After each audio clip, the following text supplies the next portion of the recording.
Today we are joined by Kate Holton and Susan Crutchfield of Unwound Artisan Yarn Shop in downtown La Crosse, a shop offering high-quality products for knitting and crocheting while offering a space for a variety of fiber workshops. We talk about their history, knitting groups during COVID, and what's next for the shop. You can find more conversations on our website, lacrosselocal.com. I'm Amy, and he's Brent, and this is La Crosse Local. I am Kate Holton, and I am originally from Northern Illinois. I first learned about knitting and crocheting when I was in high school. A friend from my art class and I decided to give it a shot because her mom knew a little bit, of the basics. Basically, we got into it really hard and just decided to learn everything we could about knitting at the time, and then I got into crocheting later on.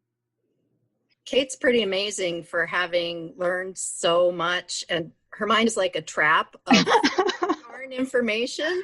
She just grabs onto it and can spit it out whenever people have questions. It's pretty amazing that she started only when she was in high school. So I'm Susan Crutchfield, and I actually was born in North Carolina and grew up in West Virginia and came out here for a job. But I started working in fiber arts before I even can remember, I think. My mom must have taught me crochet and knitting, and her mother was a master crocheter, and she had 3 sisters, and all of them were really amazing fiber artists. A lot of them quilted.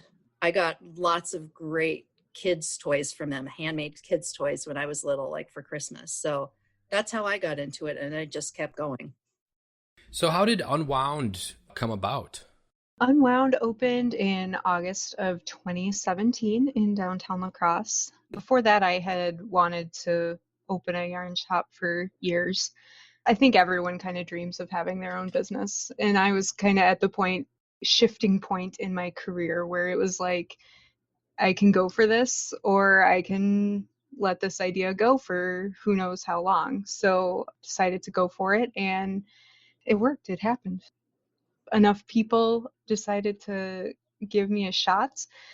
One of the main contributing factors of that is an organization called WWBIC, WWBIC, which stands for Wisconsin Women's Business Initiative Corporation. They are an organization that helps women and minorities in Wisconsin start businesses, and they're a great organization. So if you're thinking of starting your own business, give them an investigation. I've been in your shop a number of times along with my wife. We spent a number of years in New Mexico, which is a very well-known fiber arts destination.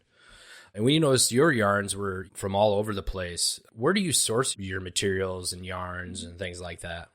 We try as much as possible to source local and regional and small-scale brands. For example, we have some bigger, more well-known companies like Blue Sky Fibers. They're based out of the Twin Cities. But we also carry a bunch of indie dyers. So these are individual people who dye their own yarn, sometimes in their kitchen or in a studio or something. They're, individuals, not companies. We have indie dyers from Wisconsin, from Illinois, from Minnesota, Iowa, and we are always trying to host trunk shows with local or regional dyers to get more new yarns in the hands of more people, because there's always something exciting going on in the indie dyer world, some new trend, some new dye style that we've never seen before. That's always really exciting to see. And Kate is one of those people who mixes her own brews for dyeing yarns. We have a in-house dyed yarn line called Unwound's Own that Kate and her husband Alex mix up in the basement of our shop. And so that's the kind of yarn that you cannot get anywhere else but through Unwound. And it's a lot of fun to see what they come up with in terms of new colors and different kind of techniques that they use. So I know it took me a little while as a male to get intrigued by fiber arts. I have taken classes in the past now. Can you tell us about your classes and workshops? Ordinarily, we would have classes project-based classes mostly, sometimes technique-based classes in the shop every month. Right now with COVID restrictions, we're not hosting events in the shop, but what our classes are is whatever project is really exciting to us right now. If we're working on something that we just learned a new technique and it's really exciting and we want to share that with people, we'll have a class on that technique. So this can be anything from here's how to make this really interesting hat project to, hey, I just learned how to do 2-color brioche knitting. I want to share that with people. So it can be anything. Our classes, they range from beginner to advanced. They kind of run the whole gamut of techniques and projects. And I learned how to use a drop spindle to spin yarn at the shop. And I'm hoping we can bring back some of those spinning classes eventually. Our spinner expert moved away, so we haven't had that class in a while. As you mentioned, you moved some of these classes to more online-based events. How has that been for your business? I know some other entities, including the Franciscan Spirituality Center, is starting to get clients from all over the region that normally wouldn't attend in person. What has your experience been with that? Yeah, we've had similar great experiences with shifting more to an online focus. We really had to scramble to get our website to be all-encompassing. It was pretty limited focus prior to all of these COVID changes. But now we are hosting virtual knitting groups online, and we're doing knit-alongs online, and we have really expanded our online shop. So now you can shop all of our products online. And yeah, like you mentioned, we've gotten customers from all over the country now that never would have known about us before. Our new web presence has really expanded our customer base quite a bit. In terms of people getting involved in fiber arts and things that you offer, have you seen a growth in that recently? Well, I would say that definitely since COVID has happened, we've had sometimes people can make appointments to come shop in the store, or sometimes they're shopping online. And when I've seen people come in the store, they've said, oh, I picked up knitting because I'm at home so much right now.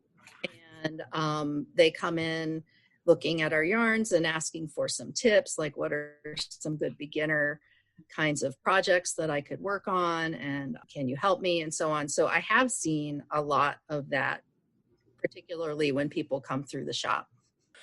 So if people want to find out maybe about your online events, a little bit more about your yarns and your equipment and whatnot, where can people find out more about Unwound?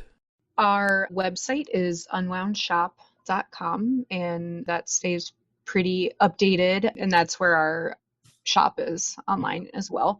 Our Facebook is always very active, and then our Instagram is @unwoundshop.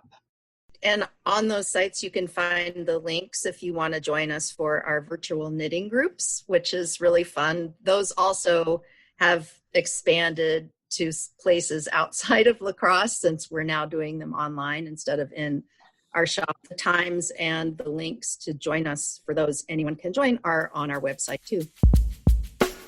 La Crosse Local Podcast is a production of River Travel Media. Do you have an interview idea you would like to share with us? Message us on Facebook @La Crosse Locals. Subscribe to the La Crosse Local Podcast on your favorite podcast app. If you like us, rate us 5 stars. We thank you for it.